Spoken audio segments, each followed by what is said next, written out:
Senhor esteja convosco. Ele está no meio de nós. Proclamação do Evangelho de Jesus Cristo segundo João. Glória a vós, Senhor. Naquele tempo, Jesus disse a seus discípulos: Eu sou a videira verdadeira e meu Pai é o agricultor. Todo ramo que em mim não dá fruto, ele o corta. E todo o ramo que dá fruto, ele o limpa, para que dê mais fruto ainda. Vós estáis limpos, por causa da palavra que eu vos falei. Permanecei em mim, e eu permanecerei em vós. Como o ramo não pode dar fruto por si mesmo, se não permanecer na videira, assim também vós não podereis dar fruto, se não permanecerdes em mim.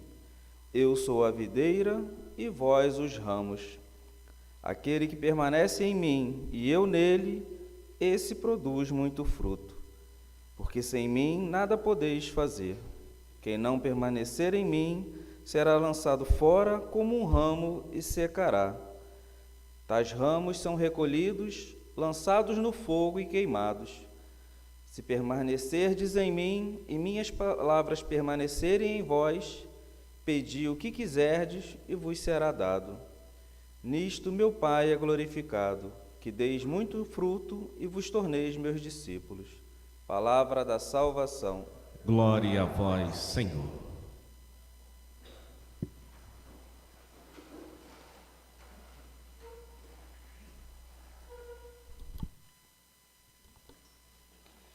Nós celebramos hoje o 5º domingo da Páscoa. Já faz mais de um mês que estamos nesse tempo pascal. Como eu tenho dito, a Páscoa não se trata só de um tempo litúrgico. A Páscoa é um estilo de vida.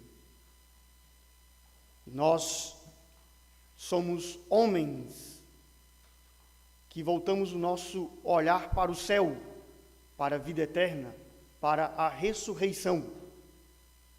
E hoje nós precisamos lembrar que a ressurreição não é só uma vida após a morte. A ressurreição também diz respeito a essa vida presente. E nós precisamos hoje ressuscitar. Ressuscitar o nosso ânimo, ressuscitar a nossa vontade e viver essa vida que o Senhor tem nos dado aqui na terra como ressuscitados. A liturgia vai pouco a pouco já nos preparando para o grande evento de Pentecostes. Já menos de 20 dias vamos celebrar Pentecostes. Aqui na primeira leitura falava da ação do Espírito Santo. Lucas, que é o autor dos Atos dos Apóstolos, diz que a igreja crescia, consolidava-se e progredia no temor do Senhor, com a ajuda do Espírito Santo. Hoje vou falar sobre esse tema da ajuda, que nós estamos aqui no mundo, somos chamados a produzir frutos, mas não pelos nossos méritos, com a ajuda do Espírito Santo. Toda a liturgia de hoje, queridos irmãos, fala da videira, fala dos ramos. Nas primeiras semanas da Páscoa, sobretudo as 3 primeiras semanas, os evangelhos, as leituras, falam e narram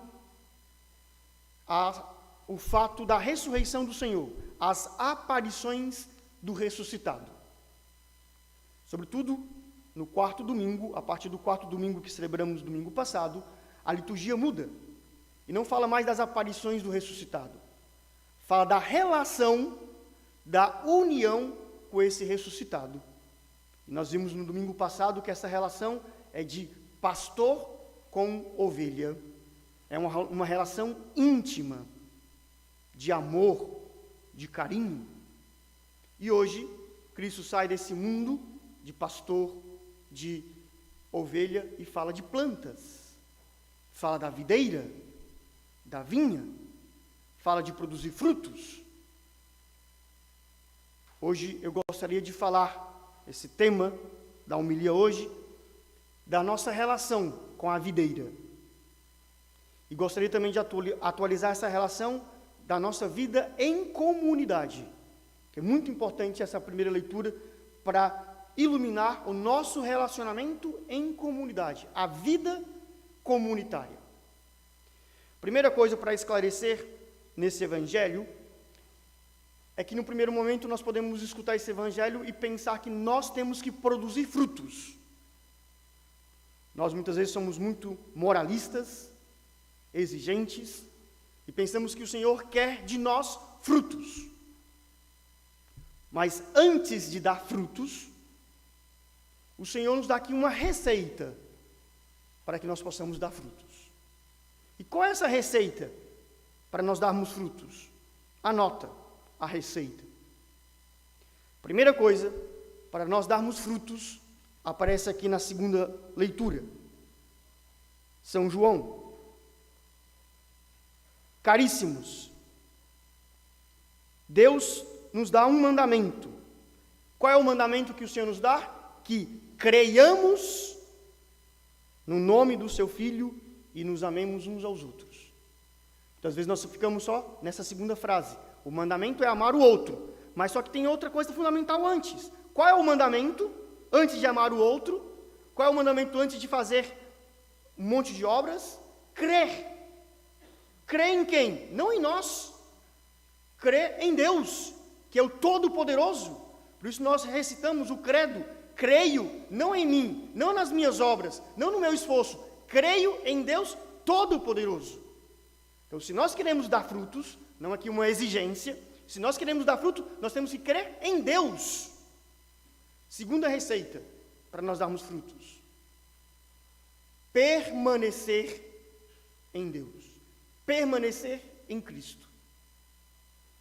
Não sei se vocês prestaram atenção no Evangelho, mas quantas vezes saiu essa palavra permanecer?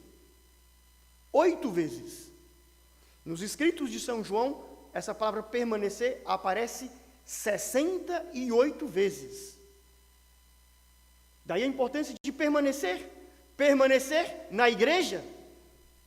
Agora veio uma pandemia e as pessoas não permanecem mais na igreja. Eu tenho experiência como padre de tentar ajudar muitos movimentos, grupos pastorais. Às vezes nós fazemos um retiro, é como uma injeção de ânimo, como se fosse uma vacina de ânimo, mas só que depois não permanece no grupo jovem, não permanece no círculo bíblico, não permanece naquelas coisas das orações, por exemplo, da vida de um consagrado à Virgem Maria, não permanece. E para nós darmos frutos, é preciso permanecer, estar com o Senhor. A terceira receita para dar fruto é a ajuda. Para mim, é um dos evangelhos mais importantes e consoladores que nós escutamos neste evangelho de hoje. Cristo diz: sem mim nada podeis fazer. Queridos irmãos, se nós somos chamados a dar algum fruto de amor, de caridade, de penitência, de fazer um bem, hoje nós estamos celebrando aqui a missa de 7º dia pela Leda Maria, uma mulher que fez tanta caridade. E a Leda fez caridade por quê? Porque ela era uma pessoa boa, porque Deus utilizou a Leda, como utilizou tantas pessoas, para fazer o bem. Vocês acham que a Virgem Maria fez alguma coisa pelo seu esforço? Vocês acham que o São José e tantos santos e mártires fizeram alguma obra porque eram pessoas boas? Porque era uma manifestação de Deus, na Virgem Maria, em São José, nos santos. Sem Cristo, irmãos, nós não podemos fazer nada, nada. E a outra receita que o Senhor nos dá, para que nós possamos produzir frutos, é ser podado. Na videira, nós temos pouco costume de ver uma vinha. A videira produz um fruto muito bom, que é um vinho. Se vocês querem dar um presentinho para o padre, pode dar um vinho, tá bom? Um vinho seco, que é bom, né? Pode convidar o padre também para tomar um vinho seco com vocês, com queijinho, é muito bom. Mas para produzir esse vinho, tem todo um processo da videira, tem que cuidar dessa videira. E essa videira tem os ramos. Esses ramos, alguns são cortados e jogados fora. Aqui aparecem dois processos: cortar e poldar. Um é cortado e não presta mais, joga fora. Outro, e aquele que produz fruto, o que produz fruto, é poldado. E nós somos poldados em nossas vidas. Nós recebemos tantas podas na nossa vida, que são as correções de Deus. A poda, uma forma espiritual de interpretar esse evangelho, são os sofrimentos que a vida nos dá no dia a dia, que Deus vai nos poldando, para dar mais frutos ainda. Um pai que ama, polda os seus filhos. O Papa Bento XVI, quando era cardeal Ratzinger, ele dizia que uma igreja que não polda os seus ramos, os filhos, só produz folhas.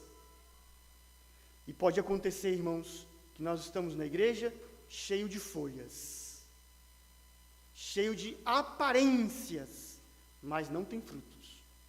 E nós precisamos ser poldados. Qual é a tesoura que nos polda?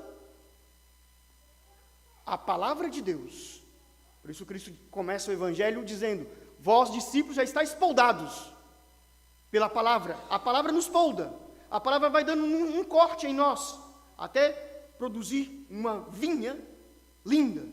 E depois o fruto, o vinho, que é sinal da Eucaristia, do sangue de Cristo. Depois que nós fomos cuidados, poldados, depois que nós somos ajudados, depois que nós permanecemos na vinha, aí sim nós produzimos frutos. E quais são os frutos que nós produzimos? O amor. Aparece hoje na segunda leitura. Esse amor não são palavras somente, diz São João. Esse amor é manifestado em obras. E aqui me recordo mais uma vez da Lida. Ela falava que amava os irmãos, mas só que não era um amor de palavras, era um amor concreto. Não basta dizer para a tua esposa que você a ama. Hoje é até necessário dizer. Não sei qual foi a última vez que você disse para a tua esposa que você a ama. Talvez lá, quando você casou com ela. É importante falar também. Eu te amo. Mas não só dizer, através de gestos concretos. E esse amor se dá na comunidade. Esse amor se dá na paróquia, com pessoas diferentes. Esse amor se dá através da comunhão, viver em comunhão, em unidade. Esse amor se dá em acolher aquele que é diferente de nós. E aparece essa primeira leitura hoje tão fundamental, que fala da comunhão, que fala da unidade, fala da conversão e da vocação de Paulo. Nós temos escutado aqueles que frequentam a missa diária, acompanhando a liturgia, escutamos outro dia a conversão de São Paulo. E aqui aparece no início da primeira leitura, não sei se vocês escutaram. Eu faço às vezes um diálogo com as crianças, hoje eu vou fazer um diálogo com os adultos. O que Paulo fez quando ele se converteu? Vocês escutaram? Diz aqui no início da primeira leitura. O que Paulo fez? Vamos ver.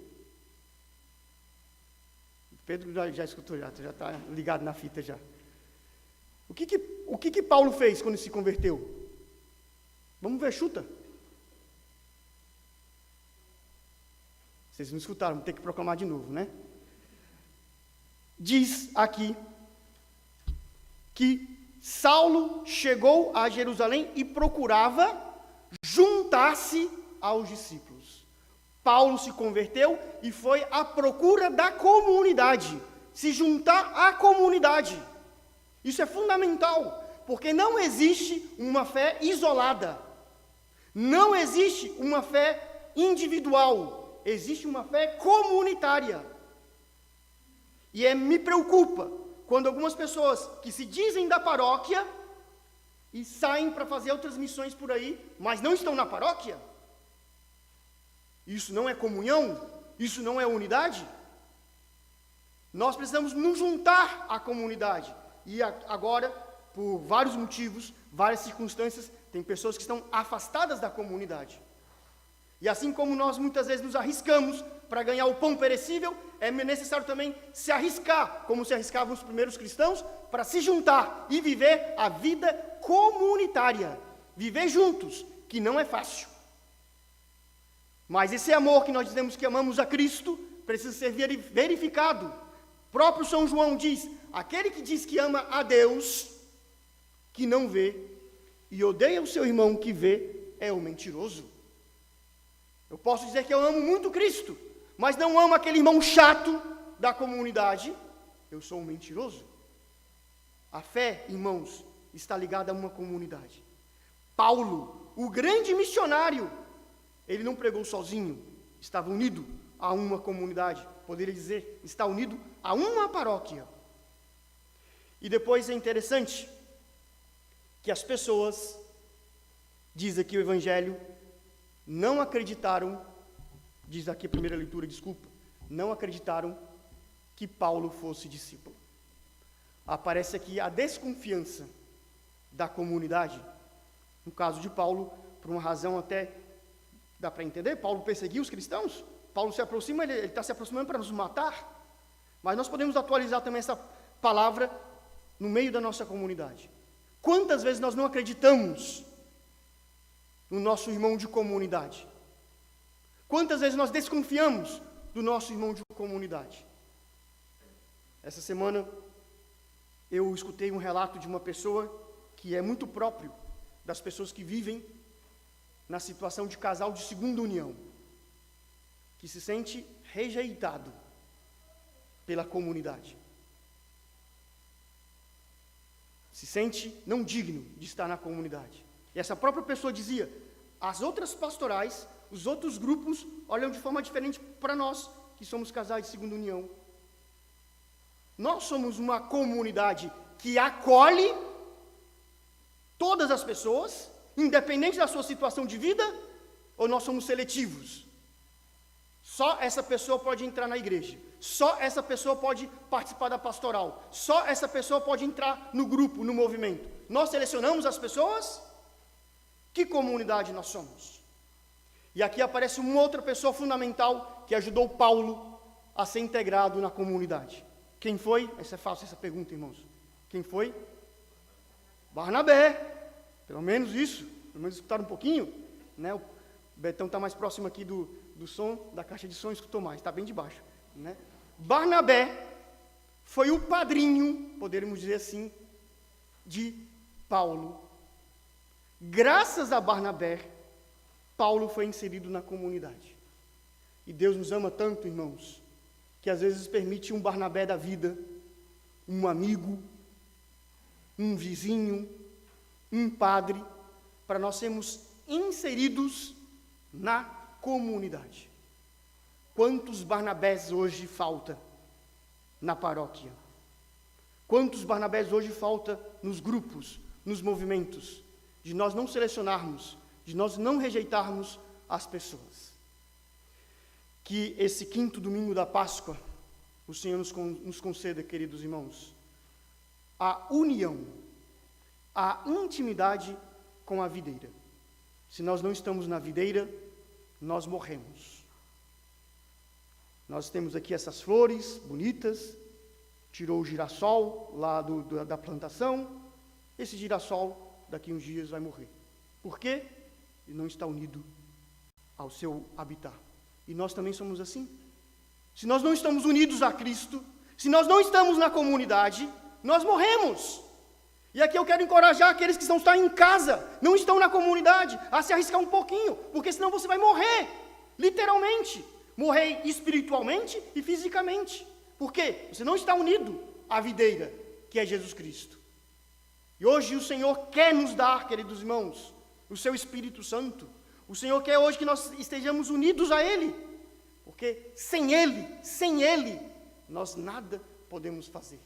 Nós nos unimos a essa videira através da Eucaristia, Por isso Cristo diz: quem come do meu corpo, quem bebe do meu sangue, permanece em mim e eu permaneço nele. Hoje o Senhor quer permanecer em nós. E se nós permanecermos em Cristo, nós temos sofrimentos, nós temos dores, que é a imagem da poda, mas nós permanecemos no Senhor e temos vida, vida eterna.